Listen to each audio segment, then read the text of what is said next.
আসসালামু আলাইকুম, কেমন আছেন সবাই? চলে আসলাম আপনাদের সাথে রান্না করতে করতে কিছু গল্প আসলে শেয়ার করার জন্য।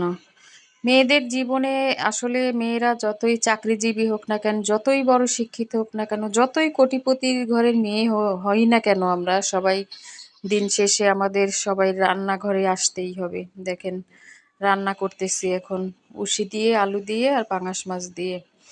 তো রান্না তো করাই লাগবে, যেহেতু বাচ্চা কাচ্চা আছে, সংসার আছে, রান্না করা লাগবে।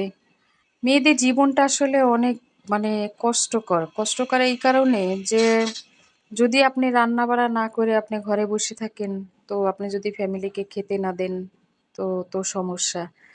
রান্না করাই লাগবে। তো আমি চলে আসলাম একটু রান্না করার জন্য। প্রতিদিনেরই কাজ রান্না করা। রান্না করার জন্য চলে আসলাম, রান্না করতেছি। প্রতিদিনই রান্নাঘরে আসতে হবে, প্রতিদিনই রান্নাঘরের সাথে আমাদের সাথে একটা ভালো একটা সম্পর্ক। দেও আর পানি দেও, তেল দেও, লবণ দেও, হলুদ দেও, পেঁয়াজ দেও, রসুন দেও, রান্না করো, রান্না করো, রান্না করো। সারাদিন শুধু রান্না বাড়াই করো। রান্না করতে করতে হাত নষ্ট হয়ে যায়, রান্না করতে করতে আসলে ত্বকটাও নষ্ট হয়ে যায়। মাঝে মধ্যে একটু নিজের রূপচর্চাও করা লাগে রান্না করতে করতে। কি আর করার, দেখেন কালা একটা কড়িতে রান্না করতেছি। খুব পছন্দ করে আমার বাসায় পাঙাশ মাছ। এই জন্য আমি সব ধরনের সবজি দিয়েই পাঙাশ মাছের তরকারিটা রান্না করি। সবাই খেতে অনেক পছন্দ করে।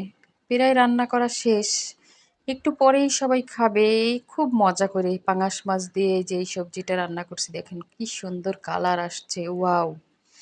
তো অনেক কথাই বলে ফেললাম। যদি কথায় কোনো ভুল ত্রুটি হয়ে থাকে অবশ্যই ক্ষমার দৃষ্টিতে দেখবেন। আল্লাহ হাফেজ।